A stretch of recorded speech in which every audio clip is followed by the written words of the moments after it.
25. Hindi ko naggamit pambayad doon sa ano, mga Dre, no? Doon sa pagpapatahi ko ng pantalon kasi kulang pa eh, di ba? 34.50, tatabasan lang yung laylayan ng dalawang pantalon. Eh 29.50 lang to. Anyway, may cash ako. Ay, naantay ko sila Kuya Bob at si Ate Carmen.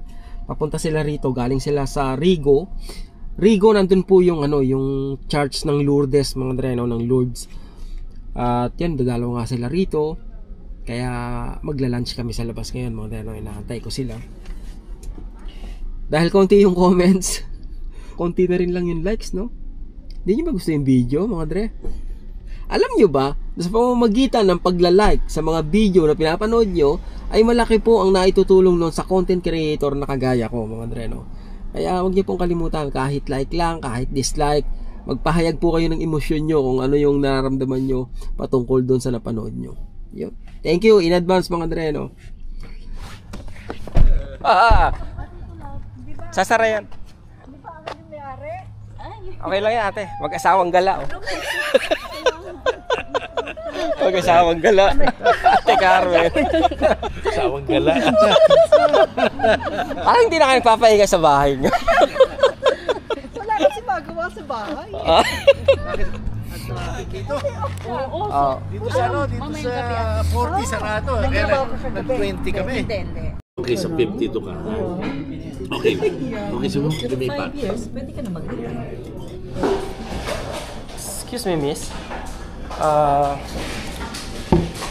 I dropped 3 bags here last August 24. And until now, nag-drop ako ng bag dito 3 weeks ago. Akala ko may problema yung application nila kasi ang nagre-reflect sa application is ibang location sa Levy. Eh, nandito ako sa Coordinates, mga Dre, sa Montreal. Malayo yun dito. Yun pala, pinadala nila dun yung bag at doon bibilangin, hindi pala rito. Eh 3 weeks na hindi pa sila nagbabayad. Wala na akong pambili ng pagkain eh. Kaya pinalo up ko na. Tawagan ko pa pala, kailangan ko pa rin tawagan. Kaya ba ilang mileage mo na? 416. 416 kilometers? 1,000 kilometers. 416,000, grabe. 2005. So, 20 years old. Grabe, no? Tinawa. Ano pinakamalaking pinagawa mo dyan, Kuya Bob? Ha? Anong clutch lang? Built ako ng clutch. Yun lang. Yeah, binaba ko, tanggal ko yung transmission. Kung saan na nakarating to, ba? Ang linis ng engine bay mo, Kuya Bob, ba? Ha? Ang linis ng engine bay mo. 16 ba? 2005 pa to? Oo. 20 years na pala to. 20 years na. 20 years na. Oo. Oh, going strong pa rin, no? Oh, gusto ko nga dali sa Winnipeg eh. Nadali mo sa Winnipeg, ha? Pero dala ko sa Florida last year. Sabi nga, baka dala mo yung Lexus mo eh. Baka Lexus dala nun, baka madali rito, ha? Yan na napipil ng ang pintura. Okay na kaya, acceptable na yun, 20-year-old na eh. Ha? Oh, 20 years old na eh. 20 years old. Oo, grabe, no? Pero everything is functionable lahat. Oo, yun naman mahalaga eh. Nasa kondisyon. Eh, buti ikaw, nagkakalikot ka ng sasakyan kasi, di ba? Yeah. Okay lang.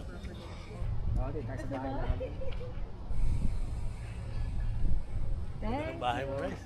Bahay mo, ha? Laki. Bakit parang aircon ba yung nasa harap? Aircon ba yan? Ay, ano nga ba yan? Oh, siguro ate, oh. Parang centralized. Ang laki.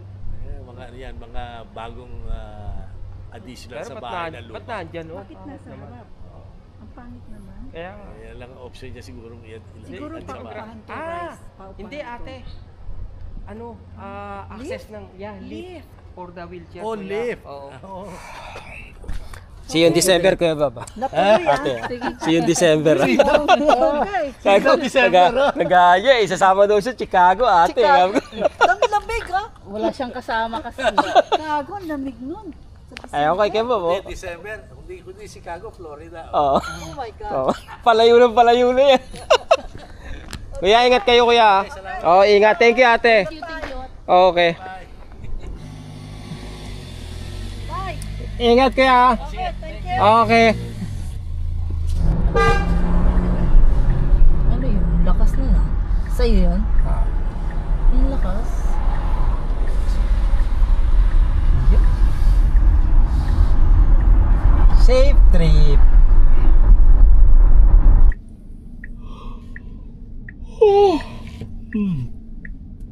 Antok.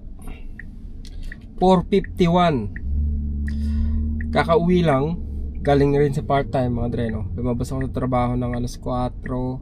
Pagkatapos dumaan ako sa part-time, nagpalit lang ako nung anong tawag dito? Lock sa mailbox. Tapos nagpalit din ako ng isang doorknob. Tapos yun, bilis lang, no? Wala pang mga dre, wala pang 30 minutes. Tapos na tayo sa part-time. So, magkano ang presyo? Ang kulit, di ba? Hanggang ngayon, di pa rin alam eh. Hi. Yes. Can I have 3 cheeseburger, please? Okay. And 1 large fries. Merci beaucoup. Yun lang alam natin, no? Merci beaucoup. Sana abot ang $20 mo. Sapat ba yun sa 3 cheeseburger at isang fries? Ang ginagas na naman ako mga dre, no?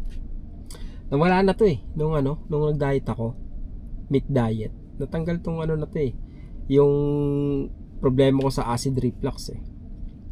Bumalik uli eh kasi nagpabaya na naman ako eh, di ba? Kaya nga gusto kong bumalik sa diet, kaya lang mas challenging ngayon mga dre, no? Sa talang headphone, like 1731. It's the 3 cheeseburgers, right? Yes, ma'am. Yeah. 1731. Can I have my receipt? Thank you. Sorry? Can I have my receipt? The receipt can be at the second window. Thanks. 3 cheeseburger, isang french fries, 1731. $25 yung pera ko. So may pambili pa ako ng isang malaking tubig. Isang oras yun mga dre, no? Isang oras na trabaho yun. Naalala ko talaga nung nagsimula ako dito mga dre, no? $12 UPS. Tapos anong tawag doon? 2 oras lang ako duty kasi part-time lang ako. Minsan pinakamababang duty ko is 2 oras. Pagkatapos may bonus akong $20 every day kasi peak season yun. So sabi ko magkaroon lang ako ng ganun mga dre, no? $20 plus 2 oras, $24, so $44. Ay ko, laking pera na nun. Kino-convert ko talaga sa pera ng Pinas mga dre, no? Ay ko, kulang 2,000 na yun ah. So tuwan-tuwa na ako, sabi ko pwede na yun. Yun, sampal sa mukha ako mga dre, no? Kalaunan eh, di ba? Nung mga ilang na ako rito, mga ilang buwan na ako. Sabi ko, shoot, wala pa lang pupuntahan yung ganun, yung $44, akala ko ang laki na eh, di ba?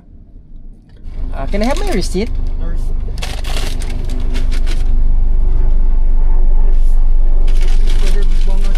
Thanks.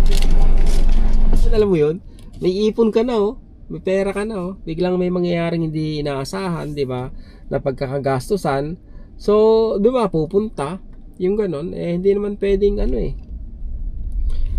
hindi pwedeng, minsan hindi mo matitiis mga dre, no, na nai-ignore yung, especially pag may humihingi ng sa'yo, di ba, ng tulong sa'yo, hindi may ignore di ba, minsan lalo na ang pamilya mo, yung ganon. Pero ganon talaga yung buhay, di ba? Mas maganda pang lagi kong sinasabi nga sa nanay ko, mas maganda yung tayo yung nagbibigay. Napakahusay ng posisyon mo sa buhay na ikaw yung hinihingian ng tulong.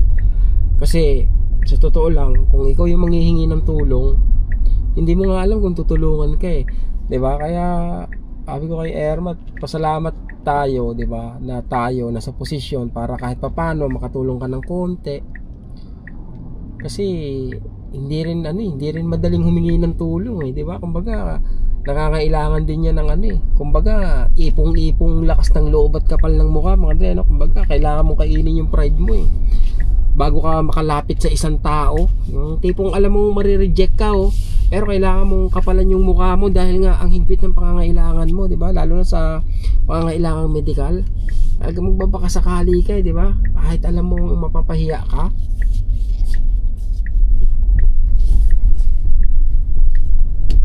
But anyway, ganun talaga eh, 'di ba? Pero awa ng Diyos mga treno, kumbaga pakunti-kunti habang tumatagal, marirealize mo na it takes time mga treno bago mag-materialize yung ibang bagay sa buhay mo,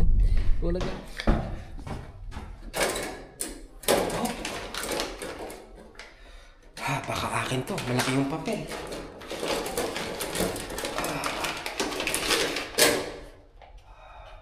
Shit, sa akin nga mga dre. Eto, galing na to sa MIPI o sa immigration mga dre, no? Sigurado na to. Yan, no? Kinakabahan ako.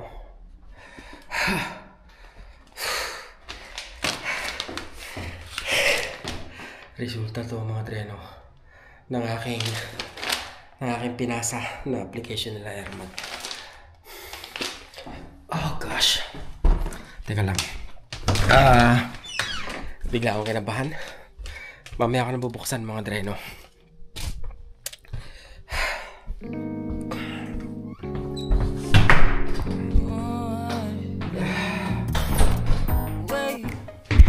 We don't have to start the day yet.